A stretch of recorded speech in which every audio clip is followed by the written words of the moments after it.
many thanks for joining us today.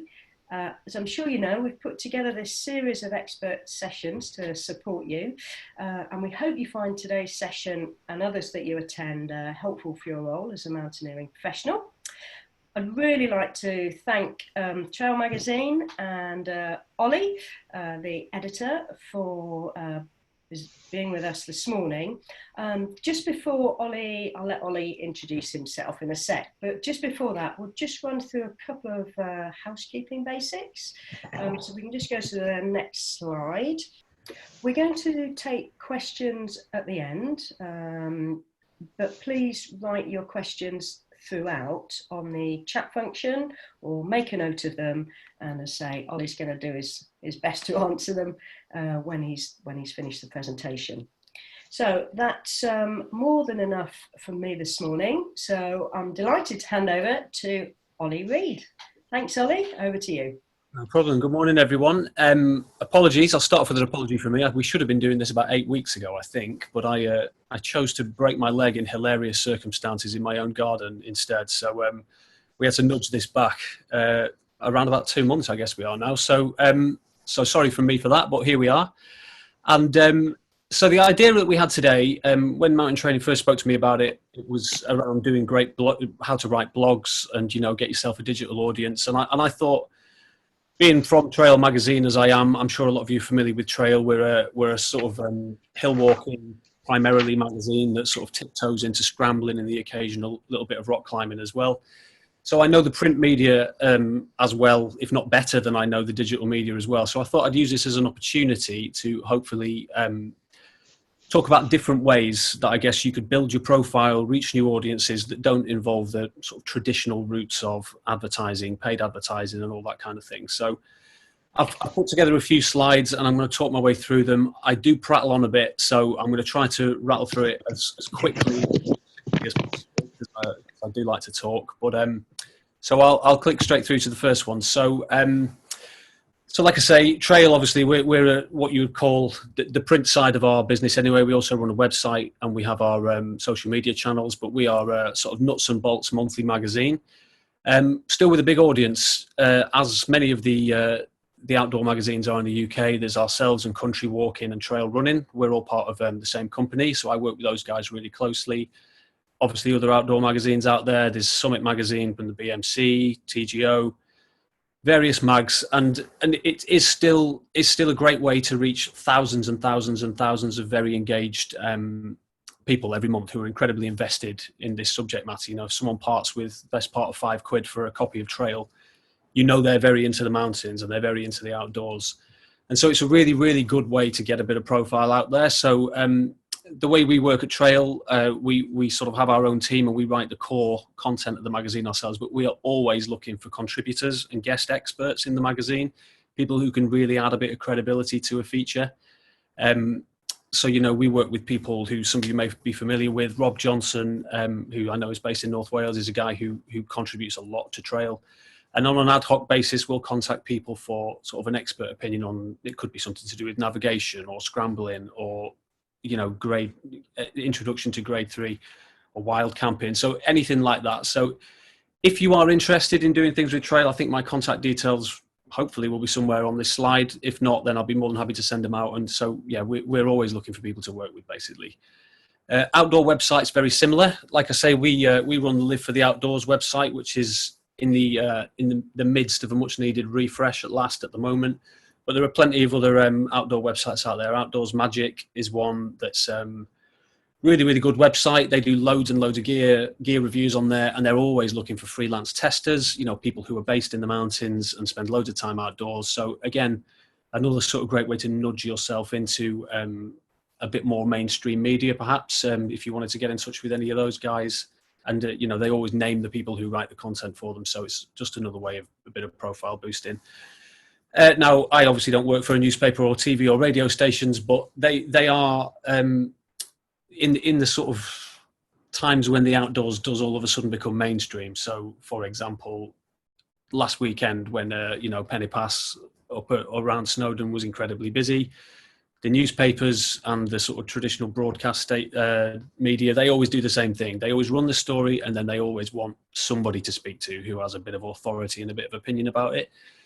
In which case, what they'll normally do is probably go into Google and type in mountain guide Snowdon or something like that. And then this is where what we'll come on to, having a digital presence, whether that be a Twitter profile, Instagram, blog, company website, always makes you one of the people that will sort of zing to the top of a Google search. And then, quite often these people find the phone rings, and then the next thing you're on 5 Live, or you've got, quoted in the Guardian, that kind of thing. So not an easy thing to do, and it is that they tend to go back to the same people once they've used them once. Hence why you'll probably see Alan Hinks's face on TV or on talking on the radio every time something happens in the Himalayas.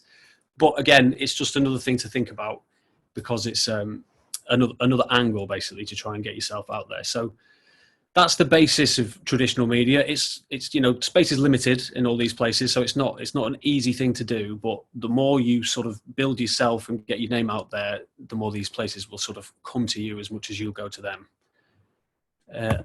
Moving on, so new media. So this is the sort of away from what people would have called the classic press of the past, being magazines and newspapers and that sort of thing. Blogs, which I'm sure a lot of you are familiar with.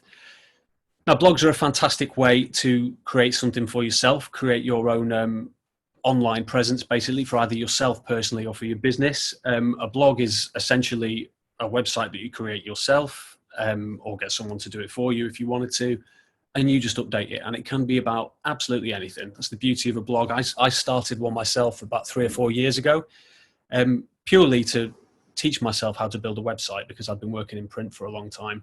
Wasn't really sure what I was going to do with it at the start, but after a week or so of fiddling around with WordPress, which is what I used, I kind of found a template that I liked, and then I started writing stuff out there.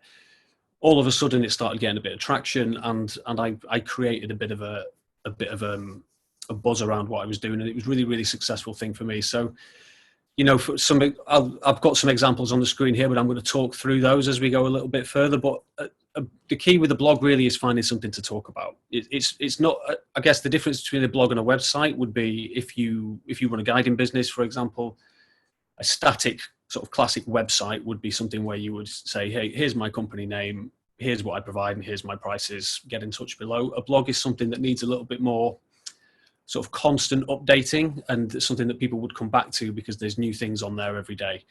But a blog there's no real definition for what you need to do with it. It's something you can make yourself and then run with it. So we'll come back to that in a bit. Social media, which I'm sure you're all familiar with, as it's grown and grown and grown, it's become an incredibly, incredibly congested place. There are now people who make their living out of being on social media and Instagram, who get paid to post and things like that. Sounds great, and it is great if you can do it, but it's a very, very hard thing to break into, because there's so much noise and there are so many people doing so many things. But it is essential, I would say, if you want. It's a great way to both to promote a blog and to promote yourself. So some people have social media profiles purely to promote their business or their blog. Some people just have social media profiles. So there's kind of two ways to attack it. But the sort of the traditional ways to attack social media would be Facebook, Instagram, and Twitter. Probably you're all familiar with. There are newer ones as well that tend to be popular with sort of younger generation, TikTok, Snapchat, but unfortunately I'm not one of the younger generation, so I know nothing about them. So I'm not going to tell you anything about them. And then the third one that I've got on here in terms of new media is podcasts and vlogging. So getting a bit more complicated. There's not something I have a great deal of knowledge of, having never really done either of them. A podcast is something that you sit down and record audio, which people then download and listen to. Vlogging is the word there is a take on blogging, and it's video blogging basically. And so that would be possibly creating your own YouTube channel and creating videos and posting them all the time as well. It requires a lot more technical expertise and also presentation skills and all that sort of stuff. So it's getting a bit ahead of yourself, I think. I think the best way to start in terms of what we're going to talk about is probably via blogs. these are the guest expert things I was talking about with Trail. So just to go back again, Rachel Crew-Smith, who I'm not sure whether she's in this today. I know she was planning to be in the one before I smashed my leg up a few weeks ago. Top example I've got there, top left, is Rachel, who did something with us recently. We did a feature about scrambling in the ridges in Wales, and she added some really nice, insightful information that we used in a big panel down the bottom page, the back page, with some information about who Rachel is and the sort of things that she does. So just a good way of that's how someone can get their name and face into Trail. Rob Johnson there, top right, it's giving our readers some tips on how to tie the right knots. Again, it's the kind of stuff that we could write ourselves with a little bit of research, but we love to work with people who really are qualified and add that sort of extra stamp of authority to the things we're writing about. We have the picture you can see at the bottom here on the right hand side. We have a 4-page, I think it is, 4 pages in every issue of Trail called Hill Hacks, and we have a guest expert panel just up at the top. It's really small, hopefully you can see it, of a few people who have worked with us that month and provided some insight. So if there's ever anything in your mind that you're thinking, this is something everyone needs to know about who's into hill walking, again, please get in touch.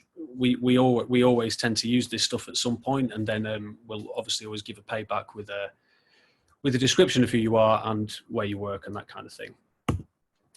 Another way that people do get into Trail, I don't want to just bang on about Trail the whole time here, but if you were interested in working more closely with us, we have a sort of regular pool of contributors and freelancers who write freelance route descriptions in the magazine. So it tends to be people who are very knowledgeable about a local area. So say you're based in North Wales or in the Lake District or up in Scotland or even down in Dartmoor. Loads of people who, you don't have to be a great writer, to be honest with you. It's a very sort of formulaic way of doing things. And this is a sort of freelance paid for thing we do every month as well. A lot of mountain leaders and people write these things for us. It's a short intro and then a really factual description of a mountain route.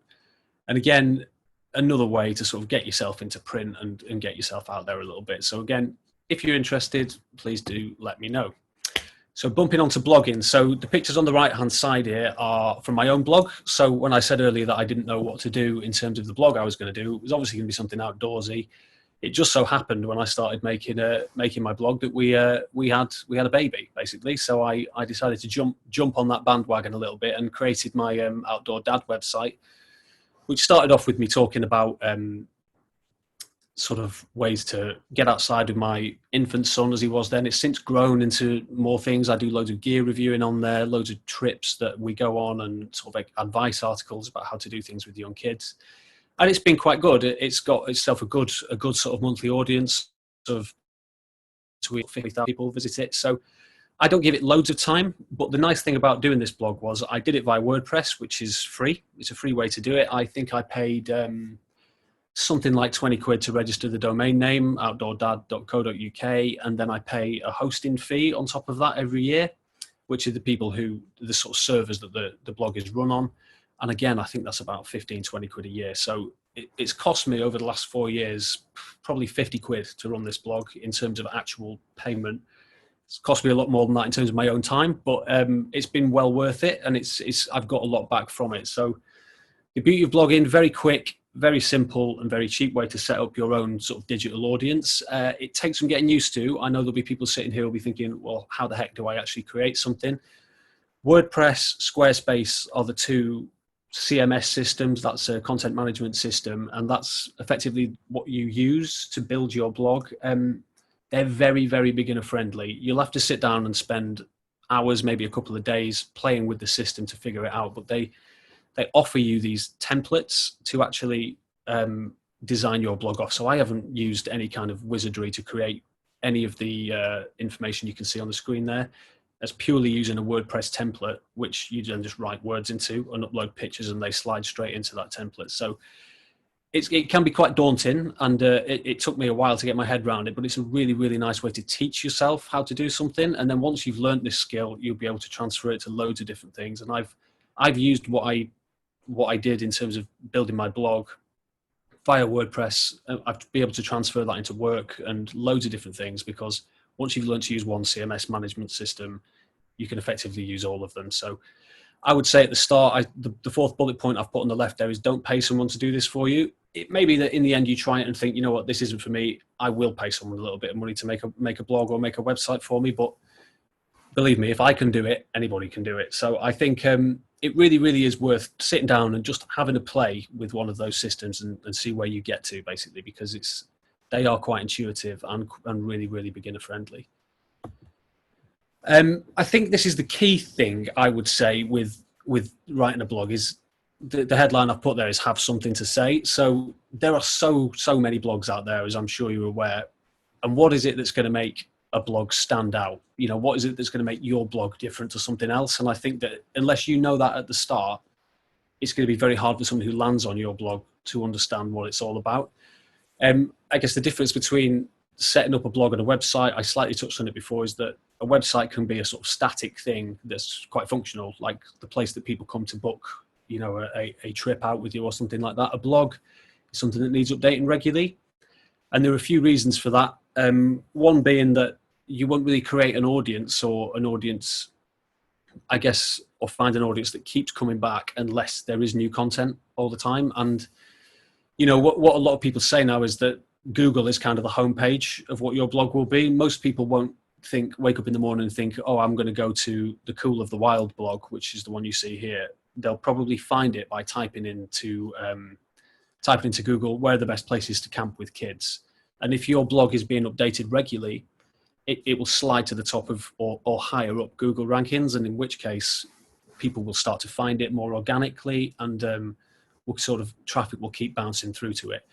And that's one of the key things with Google and their what's the word I'm looking for here?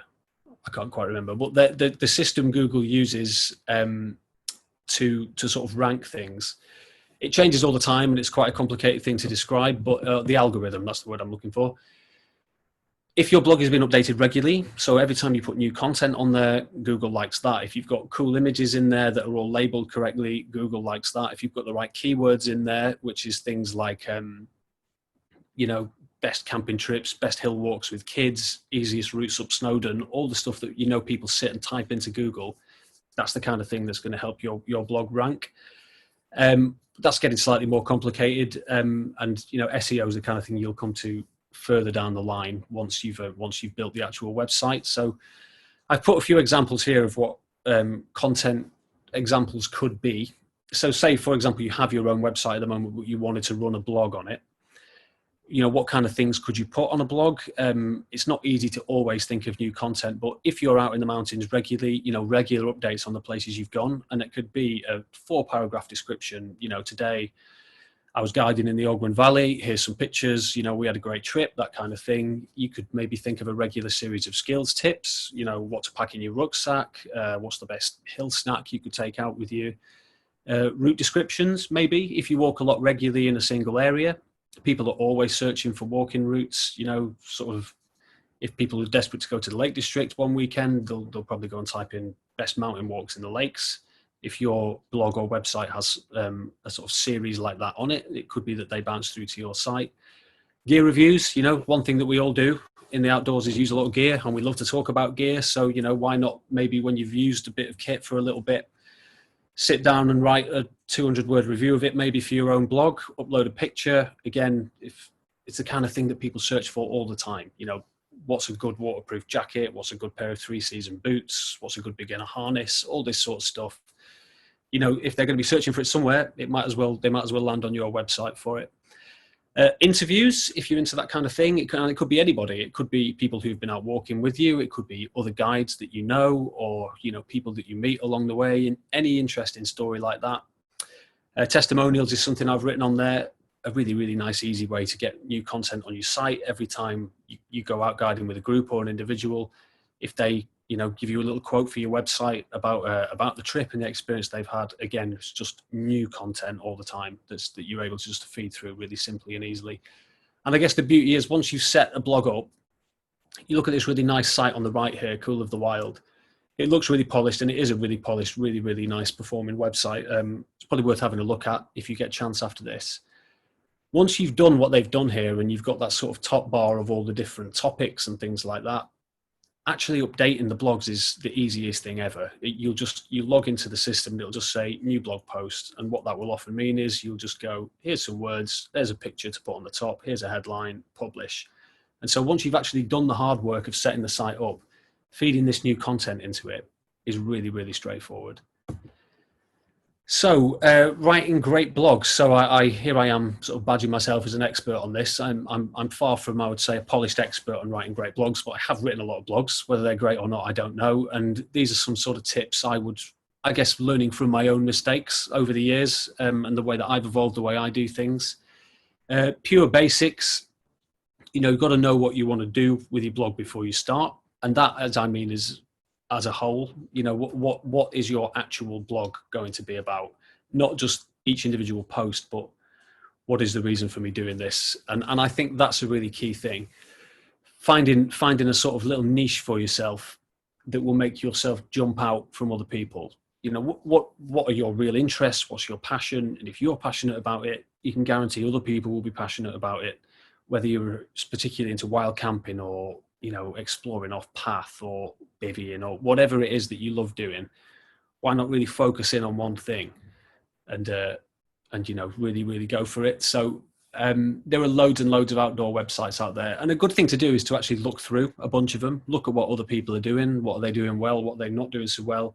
Is there anything out there that other people simply aren't doing, which is going to sort of give you a little window there to sort of nudge into. So that's quite a good way to do it. Again, touching on the CMS thing, be creative with it. I think before I landed on the template I've used on my blog, the sort of the overall look and feel of it, I've used it for about the last 2 years. I probably used about 6 or 7 different ones. So, just because you've designed one thing, you've chosen one template, you might think after 2 weeks, I hate the way this looks, I'm just going to change it. And it is usually as simple as search for other templates or themes or whatever they call them, and then just click it, and it just makes your whole website move across to a new template. So I just say be as creative as possible, and sort of keep away from the web designer side of things, because that's a bit of a black hole of hundreds, if not thousands of pounds to start yourself off. What you really want to do first of all is see if you like it. You might start off doing this and hate it, or you might start it off and just get no traffic and think, this isn't the right way for me to do this. Or you might do it and it takes off, and after 6 months to a year, you think I'm doing quite well here. Maybe I should pay someone a little bit of money to take it to the next level. But yeah, I would certainly say sort of start quite slowly. So update your blog regularly is a key thing, I would say. I try to put something on mine once a week, usually, because I feel like if someone lands on a blog and they see that there's no new content on it, they probably think, or say someone's you haven't written anything on there for like 6 months, they're probably going to think, oh, this closed down. If it's a blog and it's not, I think the whole point of a blog, a bit like a social media feed, is that it's something that's supposed to be a sort of constant cycle of content. So I think that's the way you're going to have to treat it. And you try to be disciplined with it as well. I think at the start, when I first kicked off, sometimes I would forget about it for 2 weeks and not put anything on there. And then what I actually did in the year, probably year 2, when I actually started to take it quite seriously, was I created a bit of a schedule for myself. I was like, right, I am going to post this on this particular day, and I'd come up with a plan for each month. And if anything else, it just reminded me to do it. And it actually taught me a little bit of self-discipline with it, because otherwise it's a very easy thing to allow to meander. Because I guess the thing with my blog is it's not something that I directly make money out of. So it kind of always slides off my priority list. But then when I actually think about it, it's opened a lot of doors for me. So it's actually become quite an important part of my working life, even though it doesn't seem as important as the thing that I get paid for. So I guess if you're going to go for it, you have to take it quite seriously and have that kind of discipline with it. So I slightly mentioned this before, the basics of SEO, which is search engine optimization. And that is effectively how well your web page is going to perform in Google. So, and to understand SEO, you need to understand things like keywords. This all may sound incredibly straightforward to some of you. It may be completely new terminology to some of you as well. It's not as complicated as it sounds. There are some free tools that you can download within your blogging platform. So WordPress uses something called Yoast, which you can just plug into your website for free. and it tells you how well each page you've created is ranking in terms of SEO. It will tell, and then it will prompt you to do things. It might say, oh, you forgot to put a description for this picture. Your headline doesn't make sense, all this kind of thing. And it's really, really useful. It gives you effectively a tick list of things to do that will ultimately help your website get organic growth. So, somebody once said to me, who it's my brother-in-law. He works and gets paid loads of money to work in SEO, and he goes into different businesses, and they pay him stupid amounts of cash to tell them how to improve their SEO. And he basically said to me, SEO is the most simple thing in the world. If you create a post or a web page or a website that is full of articles that people will sit down and type into Google, such as, what time is the football on TV this evening? If you've created a blog, if you work in sport and you've put that blog in, people will probably land on it, because it's ultimately, SEO is ultimately, what are people going to write into Google? I'm going to write those words into my article, in which case people are probably going to find them. So, in the world we live in, if I was sitting trying to do something for trail, I'd probably think, what are people going to be searching for right now? Best day packs for summer walks or something like that.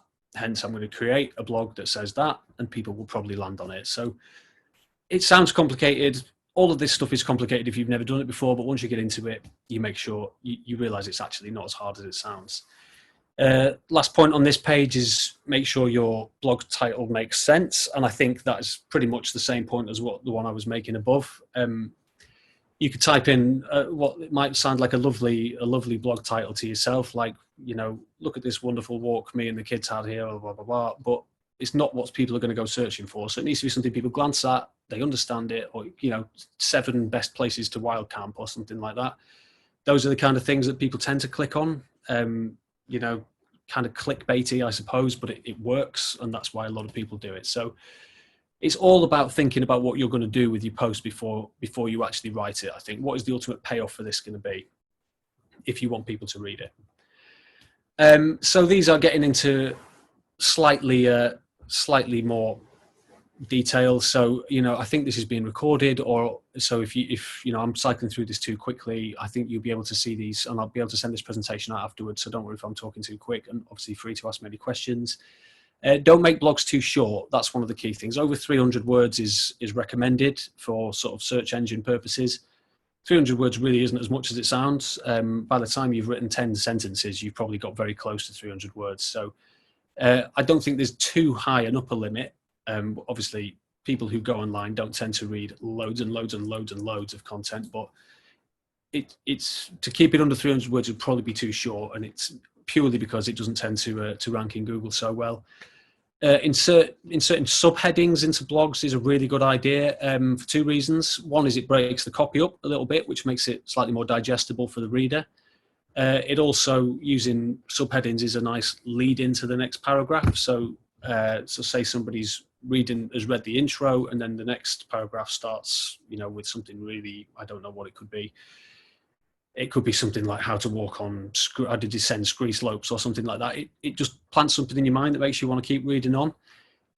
Again, touching back, sorry to sound boring about SEO, but for some reason, Google loves subheadings in articles. It always helps to rank the page, particularly if those subheadings have words in that Google likes, like hill walking or mountain or hiking or something like that.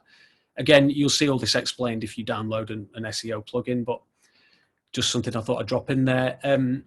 Making blogs visual is a good idea. Again, for 2 reasons. One is because it makes it look good and it's enticing to a reader who might click on it. 2, any image you put in there with good keywords in it, again, helps at any kind of ranking. So all of this stuff boils back. It's good practice for a couple of reasons. 1, it makes the blog look better. 2, it's all good for SEO. So this is more a general thing. Always make sure you give your work a read before publishing it. I guess this is the tricky thing with doing a personal blog, rather than writing something for a magazine like us, is that if, say, you sent something into Trail, it would probably be read by about 4 people before it went to print. With a blog, you write it yourself, you read it yourself, you hover over the publish button, you press it, and then it's out there for anyone to see. So they don't need to be perfect, far from it. I don't think anybody goes onto a blog expecting to read an award-winning piece of writing, but you don't want it to look sloppy and amateurish either. So do as good a job as you can in terms of proofreading. The beauty of a blog, rather than something printed, of course, is you can go in and you can edit it anytime you want. So say you proofread it and publish it and then go, oh God, I've made 4 terrible mistakes in this. The good news is you can press edit and fix it straight away. So, always read it and take pride in what you do with it, but don't worry too much about it, because it's not as important as it would have been in a English exam or something like that at school. Collaboration is a key thing, I think. Or finding people to work with, organizations who might promote it, or if you do a gear review and you decide to tweet out, put that blog link in a tweet or in a Facebook post, always tag in the people, say it's a pair of Berghaus boots or something, tag them into it. It might not always work, but any way that they can promote your blog for you as well is great. So and getting links onto other websites is another good way of creating good SEO for your own website.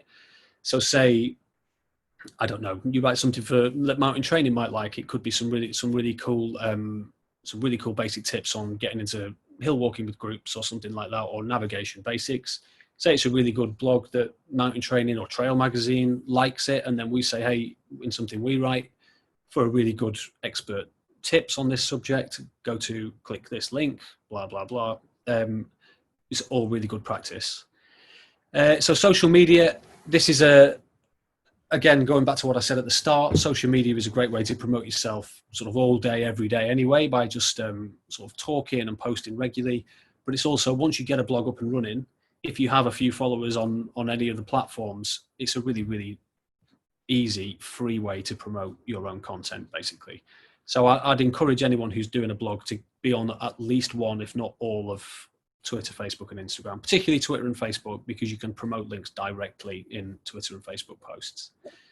And then the last point there is be patient, because it's very, very unlikely that you'll start a blog tomorrow and by the end of the week you'll have thousands of people reading it, because it just takes a long time.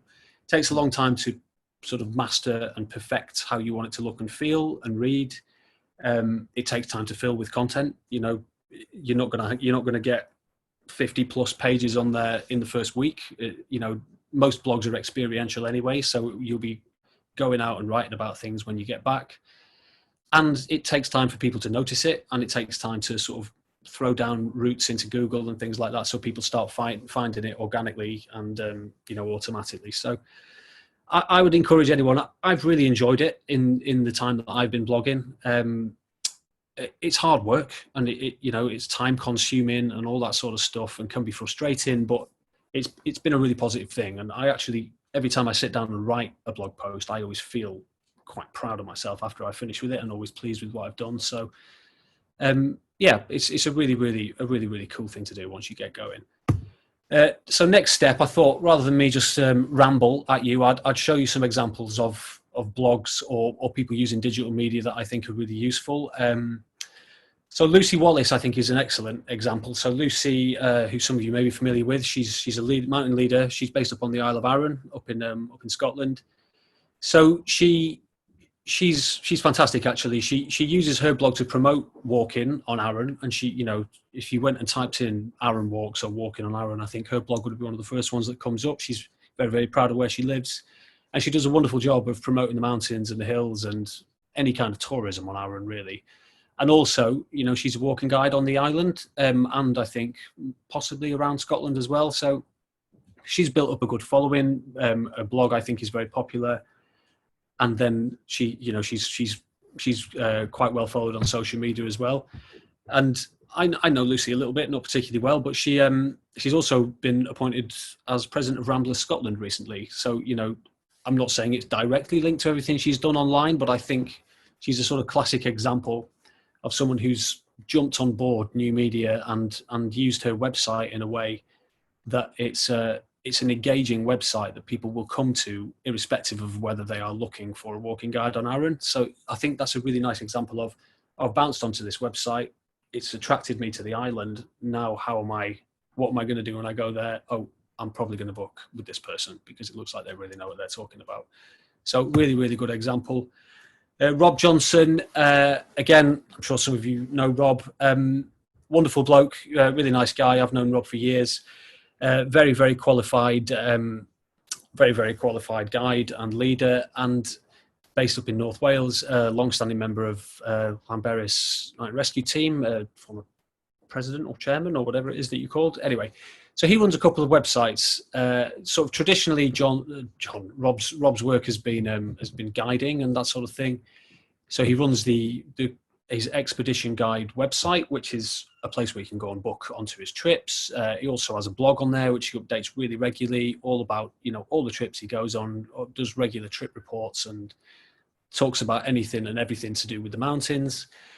He's also taught himself over the last however many years it's been now, probably best part of a decade, how to sort of film with drones and stuff, and was one of the first people to really embrace using drones for outdoor filmmaking.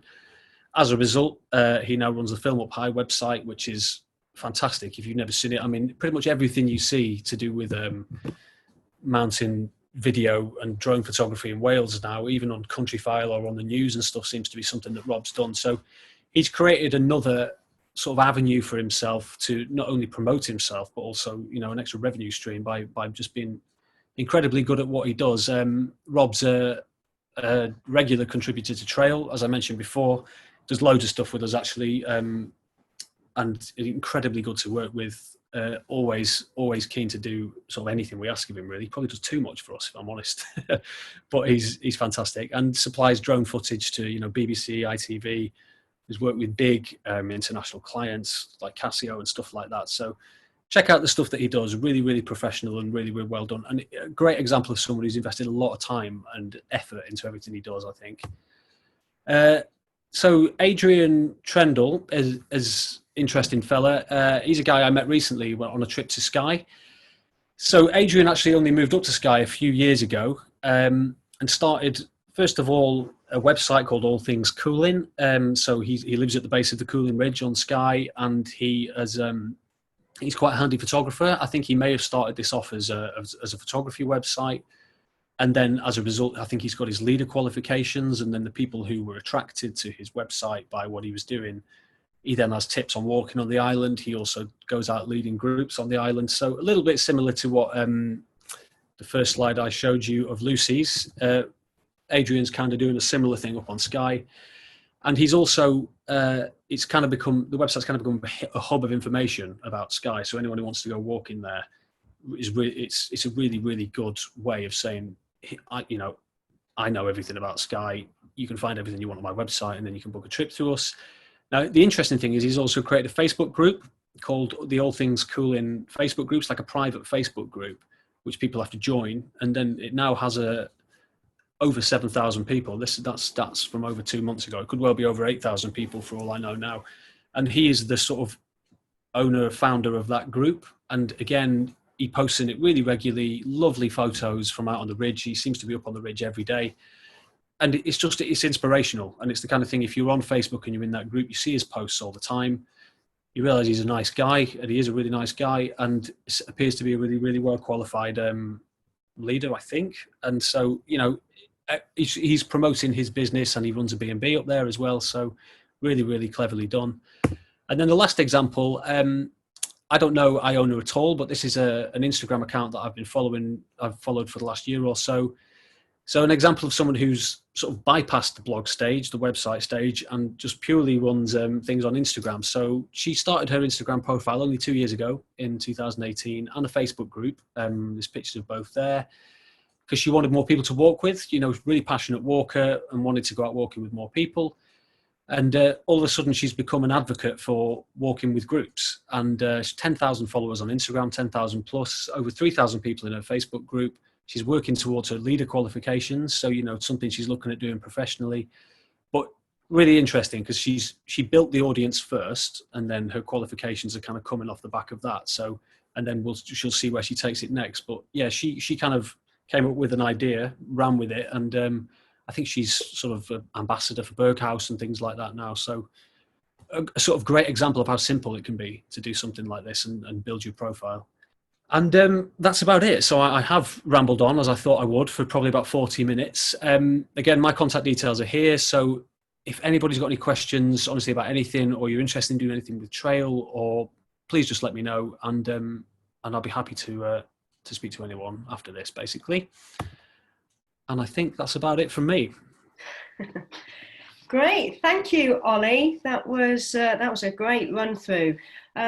So we've got some time now if people have questions. Emma has written a question.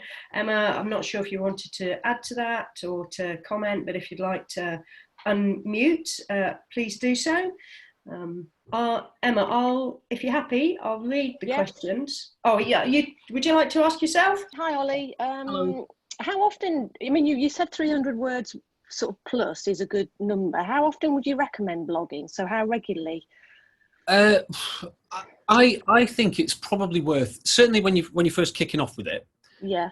I think it's worth doing it because say you started a blog tomorrow. Of course, what you don't have on your blog, you could create a website, but you'd have no content on it whatsoever. So I would suggest building the core of the website quite quickly. So to put things like the contact page on there, about me, all the stuff about what's this blog about. And then I'd really try to rattle through some content as quick as possible to start with. Maybe come up with sort of 10 ideas for posts. Okay. And get them on there as quickly as possible. So say within the first month, maybe. And then I think you don't want to be too ambitious with it because it can be disappointing. At one point, I thought to myself, I'm going to do 2 or 3 posts a week because I thought, right, I'm going to make this website look really alive anytime someone lands on it. But to be honest, I created too much work for myself and I couldn't keep up with it. But I think once a week is realistic, if you can do 1 a week and then you find yourself with a bit of spare time where you come up with an idea, another one on top of that would be great. But I think once a week, what it does is it makes the blog look active. So say someone landed on it tomorrow for the first time and they see you've blogged 1 day ago, 2 days ago, whatever it is. You think, if you know what I mean by that, it looks like there's things happening on it. And then, and as in terms of Google ranking, honestly, the more you put on there, the higher up those rankings it's going to nudge. So there's no obvious answer to the question, but what I would say is don't take on too much. I was sort of thinking, it only takes me an hour to do a post, really. Maybe I could do one every day, but it's not realistic if you work around the site. It kind of linked with my other question, which was, I have got a website and I've got a blog section on that, and I was kind of like, do people have standalone blog sites, or is it just linked to website? Which of those is best, really? Or some people do. I do, for example, but that's because I don't have a reason to have another website. The only reason I have to have a web presence is the blog that I created. So I think a blog section on your own site is just as good, so long as those could, in many ways, even better, because if those pages are well set up and will attract people to your website, they'll then land on that site and then they will see the other navigation things off your site, and then in theory will then click through to the other bits. So I think if you've already got a website that's up and running and functioning, I think if you were to put something on there once a week, it's just a lovely way to keep your website active. Yeah, okay. That's brilliant. Yeah, that's what I thought. I just want to sort of, I need to get on with it. Yeah. But again, it's just time, isn't it? Let it slip. Like, for example, probably because I broke my leg and I was in hospital for about 2 weeks, but I haven't posted on my blog for 2 months. I've been too tired. I haven't had a chance to do it. And then I just thought, you know what? No one's going to miss it. It doesn't really matter. This is something I do for myself. So I'd kind of say don't get too down on yourself if you don't do it. But it's a bonus. It's a bonus when you do, ultimately. Can I ask one more as well, just while I'm on, and then I'll let somebody else have the space. So in terms of ideas or themes, do you have to have like a theme or a topic, or is it okay as well just to have random blogs that are sort of like not really connected? No, you do anything. So I've got all sorts of nonsense on my own site, as a lot of people do. I think so long as you've got some stuff on there, what you always need to have is things that are going to suck people to the page. Otherwise, it just becomes a personal diary almost, if you know what I mean.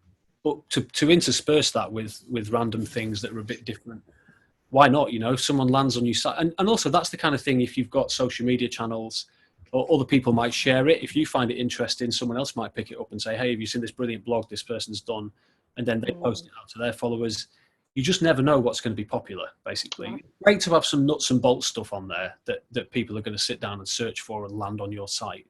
But to inject your own personality into stuff as well, I think is really important. Right. Thanks, Ollie. Thank you. Oh, you're welcome. Thanks, Emma. Nancy, I don't know if you'd like to unmute and ask your question.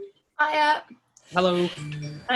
So I was just wondering, I've got a website that has got a blog on it, but I'm finding it, like when you were chatting about your sort of like blog there, my hosting fees are considerably more than that, and I was just wondering if you had any recommendations for hosting sites. Yeah, somebody asked me this question recently and said the exact same thing. The only recommendation I have is the one that I use, because it's the only one I've ever used, and I suppose the reason I use it is because it's so cheap. It's called TSO Host. Whether they're a good one or not, I don't know. I've never had any reason to change from it. My site has always worked well, and honestly, I think it's about 25 quid for 2 years. So it's cost me almost nothing to run this site, and I don't know whether I've just been lucky or they've kept me on the same price plan that I signed up for in 2016 or something. I don't know, but I was shocked when someone else told me a similar story recently. I don't know whether I've just been incredibly fortunate or these people have just forgotten to charge me more money or something. But yeah, so have a look at them. I think it's called TSO Host, and if you can't find it, pop me an email afterwards, and I'll dig it out in my emails because I'll have it saved somewhere. Brilliant! Thank you very much for that. No problem.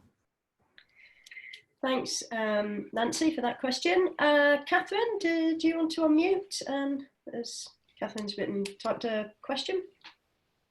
Hi, yeah, well, I've got one quick question, then one longer question. So you said because I'm with Squarespace. Yep. And you said you use Yoast. Yoast is associated with WordPress. Do you know what does Squarespace have an equivalent? I actually don't know. I don't. Is Yoast not available in Squarespace? I don't know, but I'm going to try it out. But it may well be. So on WordPress, I use Squarespace at work, but I've never dug this deep into it. On WordPress, it's just a plugin you can download. So it's just it's effectively a widget you can upload to your own. You can stick onto your own website. So I can't quite remember the way the sort of back end of Squarespace works, but. If you honestly just Google it and just say is Yoast, can you get Yoast on Squarespace? And if you can, you'll probably find instructions how to install it. If you can't, you'll probably find whatever the alternative is. And honestly, it is the most useful thing I've ever used on my blog because you create the post and then as you scroll to the bottom before you press publish, it has effectively got a traffic light system of what you've done well and done badly. So it will say your title is good for SEO, and it'll have a tick next to it, and then there'll be some amber things saying, "Oh, you should have done this slightly better," and then there'll be loads of stuff in red saying you forgot to do this and you forgot to do that, you forgot to do that. So that I've never gone more into SEO than that. I simply go through that tick list every time I put a post up, make sure 80% of it is decent, and then just hit publish, and it's foolproof basically. Okay. I've got another question. Can I? Yeah, please do. Yeah. So, through all this lockdown stuff, I've been trying to become some kind of businesswoman, which I don't know if I'm doing it very well. But anyway, so I like writing, and I've been trying to communicate with my clients. So I do climbing coaching, and I set up a newsletter. So I've committed to writing something every 2 weeks. Yep. And I've got a subscribe function on my website. And then I thought I was being really clever about this, but I don't know if I am, that I would publish some of my newsletters as a blog. But now I think I've just done all this writing, and I've got a reasonably good following, but in my MailChimp thing, but I just wondered, maybe I should just be publishing all of them. But I don't know if it's an exclusivity thing or it's like a business thing. I don't really know, but I've got this writing and some of it's on a blog. My latest one is 10 tips for returning to climbing through all this, coronavirus stuff. Should I just publish the lot? You mean rather than do a newsletter? Or do both? Yeah, I mean, I would probably say yes, because what you won't get through a newsletter, of course, if you say that the article that you just mentioned there is a good one, and it might be the kind of thing that people will be searching for in Google.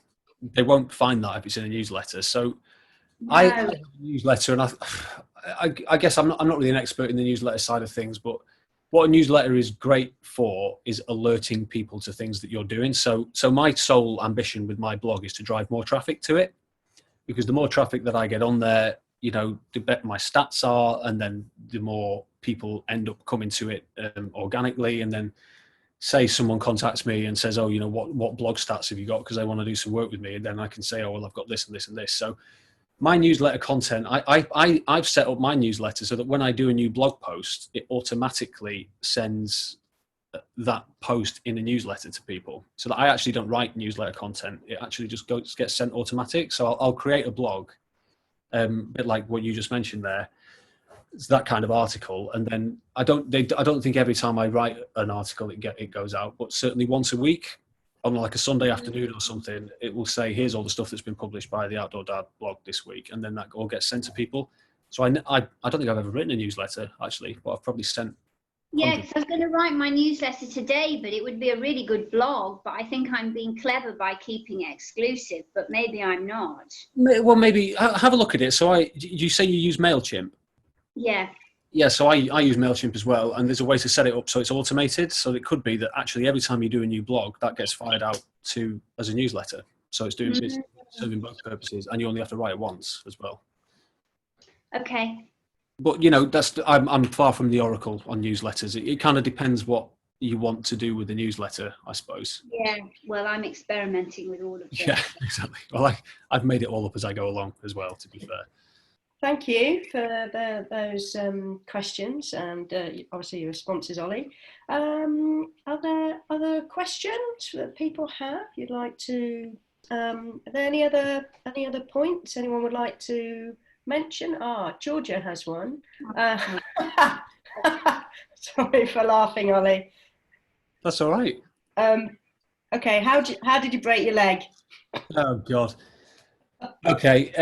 See, I've kept thinking I should come up with a heroic story for this, like I was tackling a mugger who was robbing an old lady or something. But what actually happened was, it was 1 p.m. on a Tuesday, and we'd just bought a toddler slide for my two boys to entertain themselves with in the garden.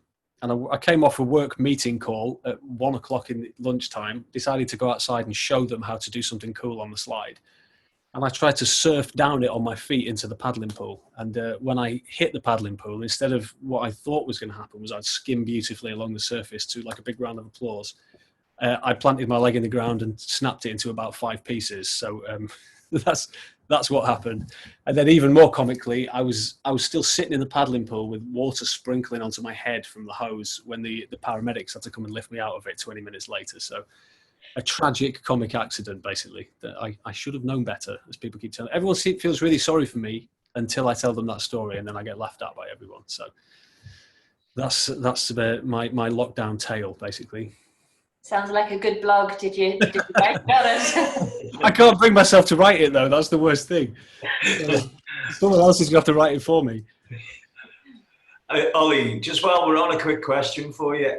Trail Magazine do anything featured in Ireland? We're based in the Republic of Ireland, and we're just wondering if you're looking for any features. We're both mountain leaders in the Republic, so. Yeah, potentially.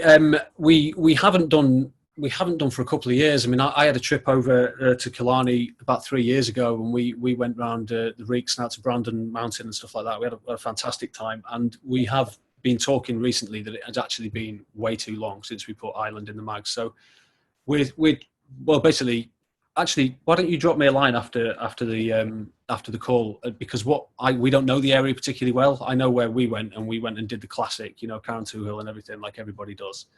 But it's the sort of side of Ireland that I don't really know that I'd be really interested in doing something with. Cool.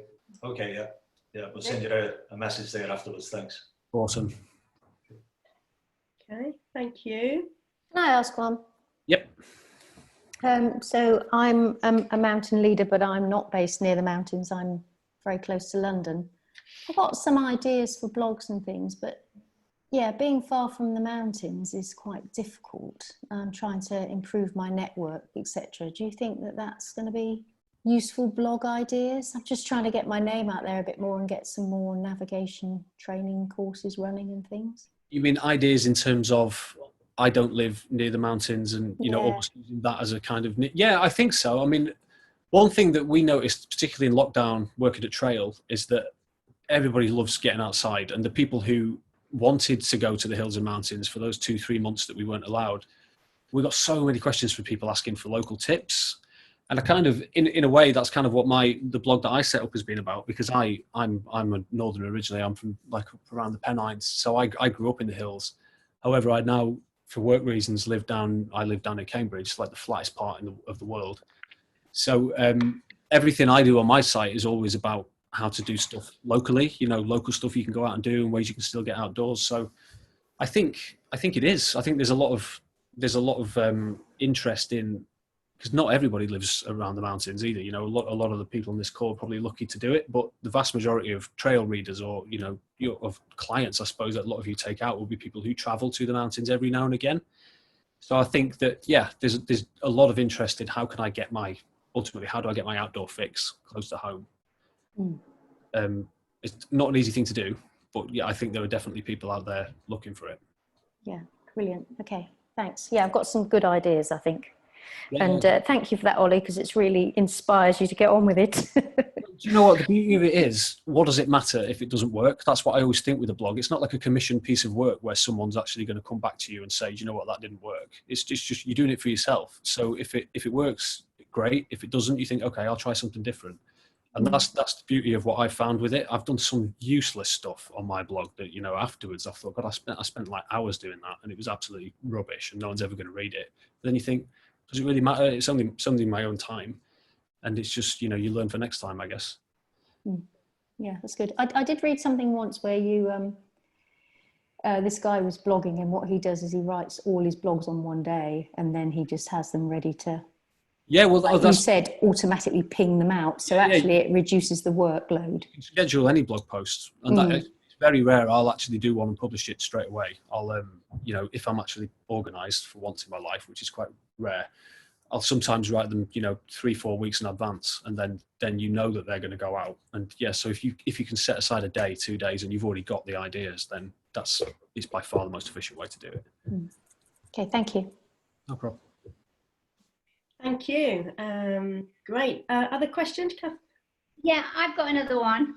When you write something, do you have a sense if it's going to be popular, or do you not worry about that? Do you just write what you feel like writing, and then are you surprised and think, oh, that was popular, or I think when I first started, I made the classic mistake of thinking people were going to be interested in everything that I had to say, which is absolutely not the case at all. However, I do know, having done it for as long as I've done it, that a bit like when we write something in Trail, if, like, for example, as tragic as it is, we know if we put the name Ben Nevis on the front of Trail or Snowdon or Scarfell Pike, more people will buy it. So I know that when I do a blog in the kind of thing I do, and I do something like great places to go camping with kids, I know that's going to be popular, because I know that's the kind of thing people are going to be searching for. I know if I do a kit review of something like the best baby backpack, people are going to, it's just the sort of content people search for. So I kind of have an inkling, and the stats back it up. Like, the gear reviews are by far the most popular things I ever do.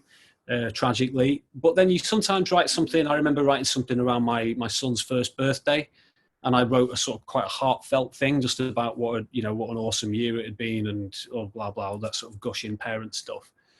And I posted it on my own personal Facebook page. I didn't actually promote it at all, because I thought, oh God, no one's going to care about this. It's just me rambling. And it was one of the most popular things I ever wrote. Loads of people, even that I hadn't spoken to for 20 years, were like, oh, it was really, really nice. And then it got shared and stuff like that. So it's really hard to tell. It's really hard to tell. But you will find when you get into it, whatever little niche or groove you get into, you'll have a feeling after a while of what works and what doesn't. And you can tell, because you can see the statistics on every page as well. So it's quite easy to find the formula. What I try to work on is I try to almost stagger every post. I try to write a post that isn't sort of a clinical way to try and get readers, and then I'll do a gear review after it, and then I'll do another sort of nicey post, and then something else. So that's just kind of the formula I've got, which seems to work. Well, thank you. And yeah, what can I say? We're sort of coming to the end of time now. So huge thanks, Oli, for putting this together for us. I think we've all come away with lots of top tips that we shall go away and hopefully result in more efficient and helpful blogs for us all to support, get new clients for people, etc. And we'll be honing our skills. And thanks everyone for coming along this morning, for asking your questions. If we can just nudge the slide, Oli, as ever, we'd really appreciate your feedback. And so we've got Alan from DOV coming along tomorrow morning. For those of you that would like to get more information and be a bit clearer, maybe Alan can respond to some questions and bust some myths about aspects of the DOV ward and how that can help. And we've just got, we've slipped in another one. We've got same time next Tuesday. So we're delighted to have Michael Sabin from the Youth Hostel Association. And then on the Wednesday, we've got Ian from the Outward Bound Trust. And both of those I think will be hopefully interesting for you. But do keep an eye out, and Kat and Nicola will, the updates for you just to see. We're finishing the series on the 12th of August, but we do hope they're helpful for you. So finally, I say thank you so much. Huge thanks to Oli, and we'll look forward to seeing you again soon. Have a great day, guys. We'll see you soon. Bye. Right, everyone.